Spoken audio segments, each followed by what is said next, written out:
Students এখানে একটা question লিখেছি 1/5 এবং 1/3 এর মধ্যে তিনটে মূলদের সংখ্যা নির্ণয় করো। ওকে, যদি এরকম যদি কোশ্চেন যদি থাকে তাহলে ফার্স্ট আমরা ভগ্নাংশটা লিখবো 1/5 এবং 1/3। ওকে, তাহলে এর হরটাকে আমি সেম আকারে নিয়ে আসবো। হরটাকে সেম করার জন্য একে আমি 3 দিয়ে গুণ করব, 3 দিয়ে, তো 3 ওকে 3, 3 5 15, তো এটাকে 5 দিয়ে গুণ করব। ওকে, তাহলে 5 ওকে 5, 3 5 15।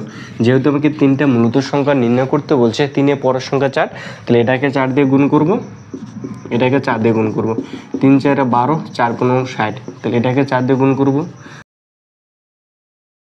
4 15 60। ওকে, তাহলে 12 এর পরের সংখ্যা হতে 13 হয়, তাহলে 13/60। এর পরের সংখ্যা 14 হয়, 14/60, এবং এর পরের সংখ্যা 15/60। ওকে, এভাবে চলতে থাকবে 19 পর্যন্ত। ওকে, তাহলে মাঝে যেগুলো বেরোবে সবগুলিকে মূলদের সংখ্যা হবে। যেহেতু আমাকে তিনটে নির্ণয় করতে বলছে, তো তিনটে মূলদের সংখ্যা হলো এই তিনটা। তো স্টুডেন্টস, তোমাদেরকে ভিডিওটি ভালো লাগলে অবশ্যই লাইক, শেয়ার, সাবস্ক্রাইব।